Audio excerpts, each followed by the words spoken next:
مشرق وسطی میں خوف اور سنسنی کی فضا قائم ہے۔ امریکہ اور اسرائیل نے تہران اور لبنان پر تازہ فضائی اور ڈرون حملے کیے ہیں، جبکہ ان حملوں کی شدت اور تعداد میں تیزی سے اضافہ دیکھا جا رہا ہے۔ ایران نے بھی جوابی کارروائی میں وسیع پیمانے پر میزائل، ڈرون اور بیلسٹک حملے جاری رکھے ہیں۔ ایران نے گزشتہ 20 گھنٹوں میں ریاض میں امریکی سفارت خانے کو ڈرون حملوں کا نشانہ بنایا، جبکہ خلیجی ممالک میں امریکی اور اتحادی فوجی تنصیبات، تیل کی سہولیات اور اسرائیل پر بھی میزائل اور ڈرون حملے کیے ہیں۔ خطے میں یہ تصادم کس سمجھ جا رہا ہے اور اس کشیدگی کے آگے بڑھنے سے عالمی اور مقامی حالات پر کیا اثر پڑ سکتا ہے؟ میں ہوں غضنفر حیدر اور یہ آج کی ہماری ٹاپ سٹوری ہے۔ اس کے علاوہ پروگرام میں دیکھیے گا، جنگ کی وجہ سے آبنائے ہرمز سے سمندری جہازوں کا گزر مشکل ہو گیا ہے، تیل کی آمد و رفت شدید متاثر ہو رہی ہے، تو اس کا جنوبی ایشیا پر کیا اثر پڑے گا؟ اور مشرق وسطی کی صورتحال کے باعث عالمی مارکیٹ میں سونے کی قیمتیں گزشتہ ہفتوں کی بلند ترین سطح پر پہنچ گئیں، سرمایہ کاروں اور مارکیٹ میں بے یقینی برقرار۔ اسرائیل اور امریکہ کے ایران پر حملوں کے چوتھے روز اسرائیل نے ایران پر تازہ حملے کیے ہیں اور لبنان میں حزب اللہ کے ٹھکانوں کو بھی نشانہ بنایا ہے۔ ایرانی ہلال احمر کا کہنا ہے کہ جنگ کے شروع ہونے سے اب تک 787 لوگ ہلاک ہو چکے ہیں۔ اس کے جواب میں ایران نے متعدد خلیجی ریاستوں میں امریکی تنصیبات کو نشانہ بھی بنانا شروع کر دیا ہے۔ ایران کا دعویٰ ہے کہ اس نے بحرین میں امریکی فضائی اڈہ تباہ کر دیا، جبکہ سعودی عرب میں امریکی سفارت خانے پر ڈرون حملے بھی کیے ہیں۔ ایلسن فریمن کی رپورٹ پیش کریں گے عالیہ ناز کی۔ ایران پر حملوں کی ایک اور رات، امریکہ اور اسرائیل کی کارروائیوں کا یہ چوتھا دن ہے۔ ایران بھی جوابی حملے کر رہا ہے۔ اس ویڈیو میں دوحہ کی فضاؤں میں بظاہر ایرانی میزائلز کو تباہ کیا جا رہا ہے۔ ریاض کی سڑکوں پر خطرے کے پیش نظر رش قدرے کم ہے۔ سعودی عرب کی وزارت دفاع نے تصدیق کی ہے کہ وہاں امریکی سفارت خانے پر 2 ایرانی ڈرون سے حملہ کیا گیا۔ شمالی عراق کے شہر اربیل میں، جہاں ایک امریکی ایئر بیس موجود ہے، سوشل میڈیا پر سامنے آنے والی اس ویڈیو میں دکھایا گیا ہے کہ ایک ڈرون کا ٹکڑا رہائشی عمارت کی چھت کو چیرتا ہوا ایک فلیٹ میں آ گرا۔ اسرائیل بیروت پر حملے جاری رکھے ہوئے ہے اور ایرانی حمایت یافتہ ملیشیا حزب اللہ کے ٹھکانوں کو نشانہ بنا رہا ہے۔ امریکہ کا کہنا ہے کہ اس کے پاس فوجی اہداف کی ایک فہرست ہے۔ اس ویڈیو میں ایک میزائل لانچر کی تباہی دکھائی گئی ہے۔ یہ سیٹلائٹ تصویر بندر عباس کی بندرگاہ میں ایک ایرانی بحری جہاز کی ہے جو آگ کے شعلوں میں لپٹا ہوا دکھائی دیتا ہے۔ امریکہ کا کہنا ہے کہ مزید کارروائی بھی متوقع ہے۔ میں آپ کو اپنی ملٹری اسٹریٹجی کی تفصیلات تو نہیں بتاؤں گا، لیکن امریکی افواج کے سب سے سخت حملے ابھی باقی ہیں۔ کوئی پوچھ رہا تھا کہ اس میں کتنا وقت لگے گا، مجھے معلوم نہیں۔ ہمارے اہداف واضح ہیں، ہم ان اہداف کے اصول تک یہ کارروائی جاری رکھیں گے۔ جب یہ آپریشن مکمل ہوگا تو دنیا ایک زیادہ محفوظ جگہ ہوگی۔ مشرق وسطی میں ایران کے لگاتار حملوں کے باعث تیل اور گیس کی قیمتوں میں اضافہ ہوا ہے۔ سعودی عرب کی سب سے بڑی آئل ریفائنری راس تنورہ کو نشانہ بنایا گیا اور اسے بند کرنا پڑا۔ دنیا کو تیل اور گیس کی ضرورت کا تقریباً 20% حصہ اس بحری گزرگاہ آبنائے ہرمز سے گزرتا ہے۔ ایک ایرانی عہدیدار نے خبردار کیا ہے کہ جو بھی جہاز اس راستے سے گزرنے کی کوشش کرے گا اسے آگ لگا دی جائے گی۔ ایرانی حکام کا موقف ہے کہ ان کی جوابی کارروائی متناسب ہے۔ ہم صرف دشمن افواج کے فوجی اہداف کو نشانہ بناتے ہیں۔ ہم شہریوں کو نشانہ نہیں بناتے، نہ ہی ہمسایہ ممالک کے مفادات کو۔ بین الاقوامی قانون کے تحت ہر ریاست کی ذمہ داری ہے کہ وہ اپنی سرزمین کو کسی دوسرے ملک کے خلاف جہریت کے لیے استعمال نہ ہونے دے۔ سائپرس میں برطانیہ کے RAF کے اڈے اکروتری پر بھی جاری سیکیورٹی خطرے کی وارننگ دی گئی ہے، جہاں پیر کے روز 2 ڈرونز کو روکا گیا۔ اطلاعات کے مطابق ایران میں سینکڑوں افراد ہلاک ہو چکے ہیں، تاہم یہ تنازع اسرائیل کے لیے بھی تکلیف دہ ثابت ہو رہا ہے۔ یروشلم میں لوگ 3 ٹین ایجرز کی ہلاکت پر سوگ منانے کے لیے جمع ہیں۔ اسرائیلی حکومت کا کہنا ہے کہ اس کے پاس کوئی اور راستہ نہیں۔ جب ہم نے ان کی جوہری تنصیبات کو نشانہ بنایا تو ہمارا خیال تھا کہ انہوں نے سبق سیکھ لیا ہوگا، لیکن ایسا نہیں ہوا۔ وہ اس معاملے میں مکمل طور پر انتہا پسند ہیں، خاص طور پر امریکہ کو تباہ کرنے کے ہدف کے حوالے سے۔ ایران کے سپریم لیڈر کی ہلاکت نے ایران کو تقسیم کر دیا ہے۔ اگرچہ سڑکوں پر حکومت کے حق میں مظاہرے دیکھے گئے، تاہم بہت سے لوگ ایسے بھی ہیں جو اس کے خاتمے کے خواہاں ہیں۔ امریکی حکومت اپنی جاری عسکری کارروائی کے حوالے سے پرعزم دکھائی دیتی ہے۔ ایسا ممکن ہی نہیں کہ ڈونلڈ ٹرمپ اس ملک کو کسی لمبی جنگ میں جھونک دیں جس کا نہ کوئی واضح اختتام ہو اور نہ ہی کوئی واضح مقصد۔ تاہم فی الحال یہ تنازع جاری ہے اور جنگ بندی کے کوئی آثار دکھائی نہیں دے رہے۔ اسرائیل اور حزب اللہ کے درمیان فضائی حملے آج بھی جاری رہے۔ حزب اللہ کا دعویٰ ہے کہ انہوں نے اسرائیل کے 3 فوجی ٹھکانوں کو نشانہ بنایا، جبکہ اسرائیل کے وزیر دفاع کا کہنا ہے کہ اسرائیلی فوج لبنان میں اسٹریٹجک علاقوں پر قبضہ کرے گی تاکہ ملک کے شمالی سرحدی علاقوں میں رہنے والے اسرائیلیوں پر حملے روکے جا سکیں۔ تفصیلات یروشلم سے ہماری مشرق وسطی کی نامہ نگار یولینڈا نیل بتا رہی ہیں۔ یاد رہے کہ حزب اللہ اور اسرائیل کے بیچ ہونے والی جنگ کے دوران دسیوں ہزار اسرائیلیوں کو اپنے گھر چھوڑنے پڑے تھے۔ یہ جنگ غزہ میں جاری جنگ کے ساتھ چل رہی تھی، چنانچہ اسرائیلی فوج نے کل ہی جنوبی لبنان کے 50 سے زیادہ دیہات کے رہائشیوں کو کہہ دیا تھا کہ وہ اپنے گھر چھوڑ دیں۔ ہمیں لبنان سے ایسی اطلاعات بھی ملی ہے کہ لبنانی فوج اپنی سرحدی چوکیوں سے پیچھے ہٹ رہی ہے، جو بہرحال اس طرح کی کارروائی کی تیاری لگتی ہے۔ ہمیں یہ بھی معلوم ہوا ہے کہ ہفتے سے اب تک اسرائیل نے تقریباً 1 لاکھ ریزرو فوجی طلب کیے ہیں۔ ان میں سے بہت سے شمالی سرحد پر بھیجے جا رہے ہیں۔ اسرائیلی وزیر دفاع نے کہا ہے کہ اسرائیلی شہریوں سے وعدہ کیا گیا تھا کہ شمال میں رہنے والوں کی حفاظت کی جائے گی، لیکن اسے لبنان کی خود مختاری اور امریکہ کی طرف سے کرائے گئے سن 2024 کے جنگ بندی معاہدے کے لیے ایک بڑا دھچکا تصور کیا جائے گا، جس کا مقصد سرحد پر امن قائم کرنا تھا۔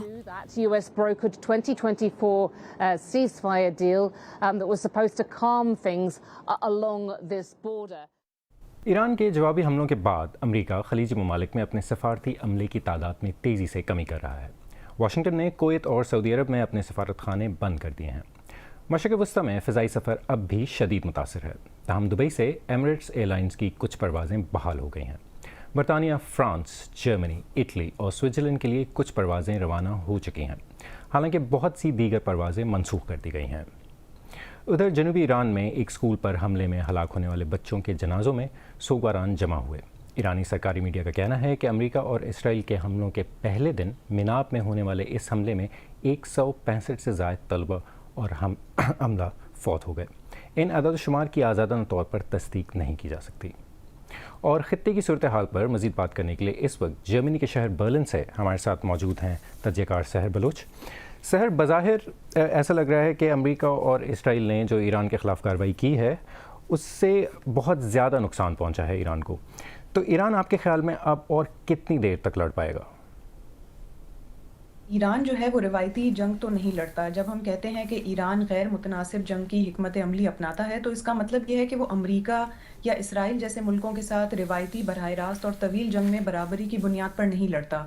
اس کے بجائے ایران 3 طریقوں سے توازن قائم کرنے کی کوشش کرتا ہے۔ سب سے پہلے تو پراکسی کے ذریعے محدود مگر علامتی جوابی کارروائیاں اور سائبر یا خفیہ آپریشنز کی وہ کام کرتا ہے۔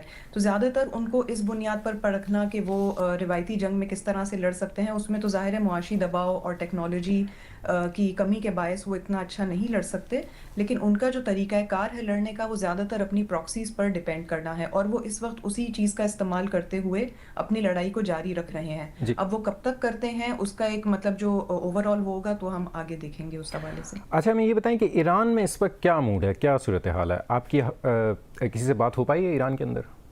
دیکھیں، ایران میں تو اس وقت ایک کنٹراڈکٹری موڈ چل رہا ہے، کیونکہ ایک طرف تو ایسے بھی لوگ ہیں جو بہت زیادہ ماتم یا سوگ منا رہے ہیں، پھر کچھ ایسے لوگ ہیں جو کہ خفیہ طریقے سے انجوائے یا سیلیبریٹ بھی اس بات کو کر رہے ہیں کہ صورتحال ایسی ہو گئی ہے کہ اب رجیم چینج کی طرف جا رہے ہیں۔ بہت سے ایسے بھی خواتین ہیں جو کہ اپنے، کیونکہ یہاں برلن میں بھی بہت سے ایرانی اسٹوڈنٹس ہیں، ان سے پوچھ رہے ہیں کہ کیا رجیم چینج ہونے والی ہے، کیا شاہ کو واپس لایا جا رہا ہے۔ پہلے یہی سننے میں آیا تھا کہ وہاں پر دکانیں بند کر دی گئی ہیں، اب کہا جا رہا ہے کہ دوبارہ آہستہ آہستہ سے اب دکانیں وہاں پر کھل رہی ہیں۔ اور دوسری بات یہ ہے کہ ایک عجیب سا تضاد ہے، یعنی ایک طرف تو لوگوں کو پتہ ہے کہ یہ ایک بہت بڑا واقعہ ہو چکا ہے ان کے ساتھ، دوسری طرف ان کو یہ نہیں پتہ کہ آگے ہونے کیا والا ہے۔ یعنی ابھی مزید کچھ ہفتے پہلے تک وہ بات یہ کر رہے تھے کہ جنگ نہیں ہوگی، لیکن اب وہ یہ سوچ رہے ہیں کہ اب آگے مزید کیا ہوگا، آگے ایران میں اب کون آئے گا۔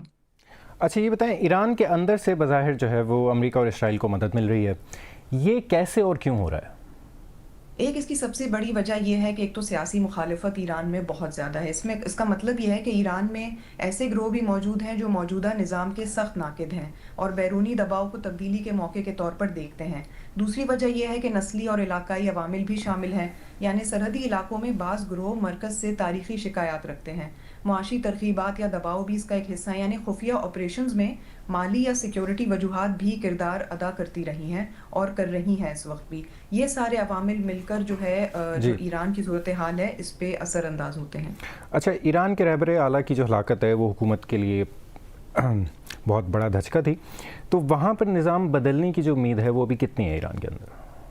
دیکھیں، نظام جو وہاں کا ہے وہ مکمل طور پر ایک فرد پر تو منحصر نہیں ہے. آئینی طور پر جانشینی کا جو طریقہ کار ہے وہ موجود ہے.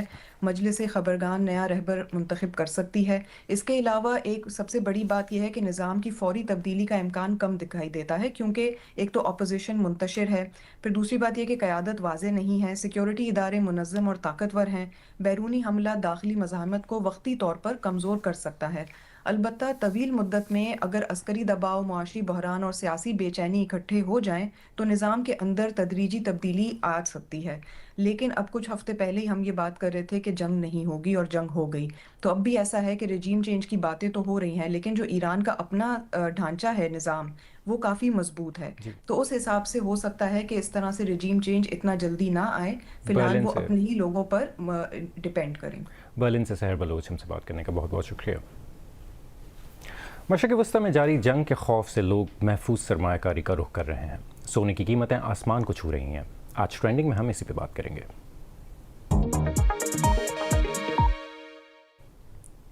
امریکہ اور اسرائیل کے حملوں کے بعد دنیا بھر کی مارکیٹیں ہل گئی ہیں اور سرمایہ کار خطرے سے بچنے کے لیے سونے میں سرمایہ لگا رہے ہیں. مشرق وسطیٰ میں جاری جنگ سے تیل کی بڑھتی قیمتیں اور عالمی مارکیٹ کی غیر یقینی صورتحال نے سونے کی کشش مزید بڑھا دی ہے. فی آؤنس سونا تقریباً 5,300 سے 5,400 پر ٹریڈ کر رہا ہے، جو کہ گزشتہ کئی ہفتوں میں سب سے زیادہ ہے. لوگ امریکی ڈالر جیسی مضبوط کرنسیوں کو چھوڑ کر سونا خریدنے میں دلچسپی لے رہے ہیں. تو سونے کو کیوں محفوظ سرمایہ سمجھا جاتا ہے؟ سونا ایسی کرنسیوں اور سٹاک مارکیٹوں کے مقابلے میں سب سے محفوظ سمجھا جاتا ہے جو جنگ یا بحران میں گر سکتی ہیں. اس کی قیمت عام طور پر مالی بحران، جنگ یا سیاسی کشیدگی میں مستحکم رہتی ہے. سرمایہ کار اسے خرید کر اپنی دولت میں اچانک کمی سے بچاتے ہیں. عالمی تنازعات، مہنگائی اور توانائی کی قیمتوں میں اضافہ بھی اسے زیادہ پرکشش بنا دیتا ہے. یہی وجہ ہے کہ جنگ، بحران یا غیر یقینی صورتحال کے دوران سونے کی طلب بڑھ جاتی ہے. ماہرین کا کہنا ہے کہ اگر مشرق وسطیٰ میں کشیدگی کم نہ ہوئی تو سونے کی قیمتیں اس ہفتے ایک نئے ریکارڈ یعنی فی آؤنس $5,600 سے بھی تجاوز کر جائیں گے. اور اب ایک نظر ڈالتے ہیں دیگر اہم عالمی خبروں پر. فرانس نے اعلان کیا ہے کہ وہ اپنے جوہری ہتھیاروں کی تعداد میں اضافہ کرے گا اور اپنے جوہری دفاعی صلاحیت دوسرے یورپی ممالک کو بھی فراہم کرے گا. یہ فرانس کی جوہری دفاعی پالیسی میں ایک اہم تبدیلی ہے.